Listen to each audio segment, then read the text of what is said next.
जय श्री हरि। नमस्कार। वर्तमान समय पे संपूर्ण विश्व में जो कोरोना महामारी व्याप्त हो रही है, इसके विषय पे कई मित्रों ने हमसे आध्यात्मिक और दार्शनिक आयामों के अंतर्गत समझना चाहा, हमारी समक्ष जिज्ञासा प्रकट करी। देखिए, सबसे पहले हमको इस महामारी के निमित्त प्राकृतिक कारणों को समझना होगा। बिना कारण के कोई भी स्थिति निर्मित नहीं होती है। हम आयामों को निर्मित कहीं ना कहीं किसी रूप में करते हैं, चाहे वो मानवीय कृत्य हो या प्राकृतिक हो। कोई भी स्थिति जब बनती है तो कहीं ना कहीं उसमें विधाता और विधि के निहित का कोई ना कोई कारण होता है। विज्ञान स्थिति को सुधारने में लगता है, लेकिन वास्तविक दार्शनिक चेतना, जो आध्यात्मिक चेतना, उसके मूल कारण तक जाती है।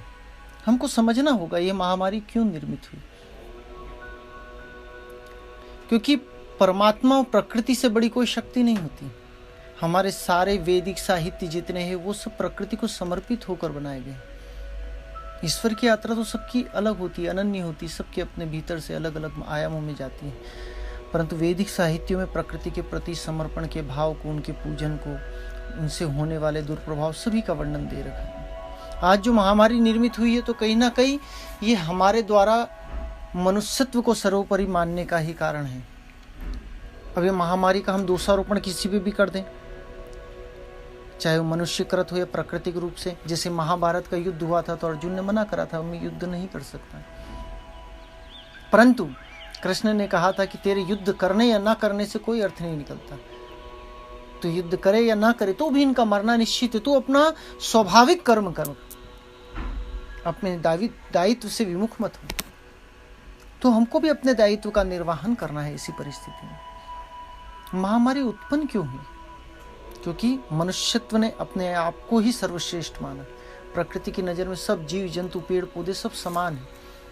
और जब आयाम अव्यवस्थित हो जाता है, प्रकृति का संतुलन जब अव्यवस्थित हो जाता है, तो प्रकृति किसी न किसी माध्यम से उसको संतुलित करती है। यही महामारी। और शास्त्रों के अंदर महामारी का जो आयाम है, इसको बहुत गहराई से समझना होगा।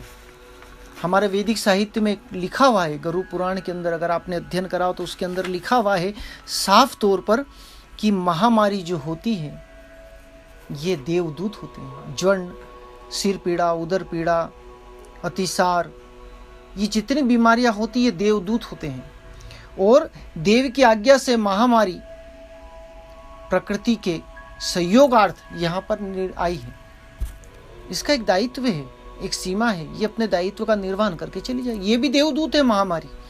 जितनी बीमारियां होती है देवताओं के दूत होते, देव के आदेश से, देव के निर्देश से, प्रकृति के निर्देश से यहाँ पर आते हैं।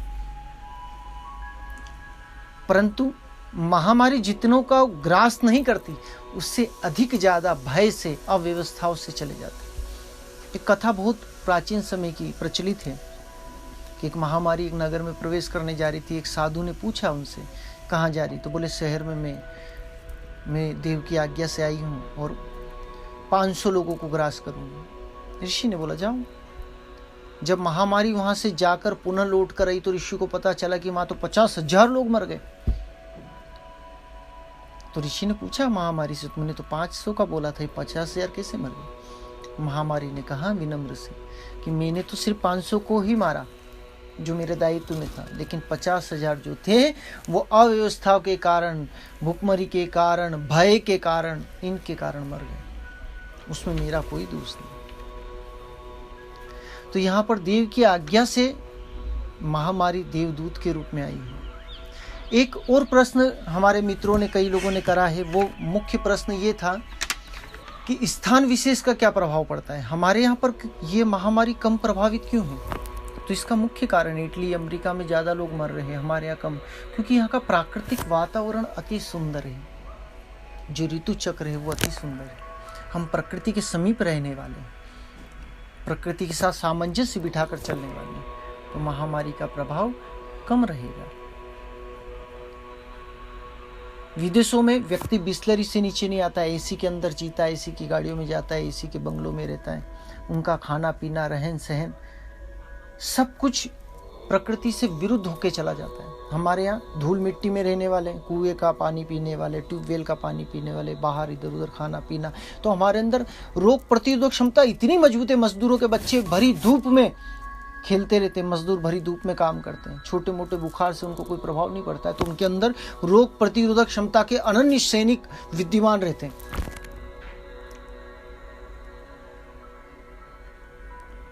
वो लड़ते हैं। तो कोरोना महामारी ऐसा नहीं आई यहाँ पर भी, लेकिन यहाँ अंदर लोगों के अंतर्गत मन में बहुत सारे सैनिक हैं रोग प्रतिरोधक क्षमता के, जो उनको प्रहार करके मार देते हैं। विदेशों में ऐसा नहीं, जरा सा कुछ धूल मिट्टी तो उनको एलर्जी हो जाती, बीमार हो जाते जरा सी चीज में। हमारे यहाँ प्रभाव नहीं पड़ता है। तो प्राकृतिक वातावरण, हमारा रहन सहन, हमारा खान पान इस चीज को प्रभावित करता है। हमारे यहाँ रोग पर कितने प्रवासी मजदूर भरी तपती धूप में, कहाँ महाराष्ट्र, उत्तर प्रदेश, कितनी दूर दूर की यात्रा कर रहे हैं। तो ये उनकी रोग प्रतिरोधक क्षमता मजबूत है, इसी कारण वो बचे हुए हैं। महामारी कम हो सकती थी। अब 21 जून को देखो क्या स्थिति बनती है। लेकिन हम अगर नियमों को उल्लंघन करेंगे, नियमों का पालन नहीं करेंगे, हम भयभीत हो जाएंगे, घबरा जाएंगे, सचेत नहीं रहेंगे, तो ये महामारी अपना विकराल रूप धारण कर लेगी। हमको सचेत होना पड़ेगा, हमको समझ निर्मित करनी पड़ेगी, अपने विवेक को जागृत करना पड़ेगा। परमात्मा कहने नहीं आएगा, हम सभी के भीतर परमात्मा विराजमान। जो शासन प्रशासन नियम बता रहा है, उन नियमों को हम पालन करें, सोशल डिस्टेंसिंग करें, मास्क को लगाएं, जितना भी नियम प्रशासन द्वारा दर्शाए गई, कहीं ना कहीं परमात्मा के आदेश से उनके निमित्त हमको बतलाए गए। इनका अगर हम पालन करें तो निश्चित रूप से जल्द हम इस महामारी से बच सकते हैं। अन्यथा कोई उपाय नहीं कि हम इस महामारी से बचेंगे। यही हाल हो रहा है यहाँ पर भी। जो देखा जाए भारत में, अगर आप आकलन कर लो तो बड़े शहर दिल्ली है, मुंबई है, वहाँ प्रदूषण ज़्यादा है।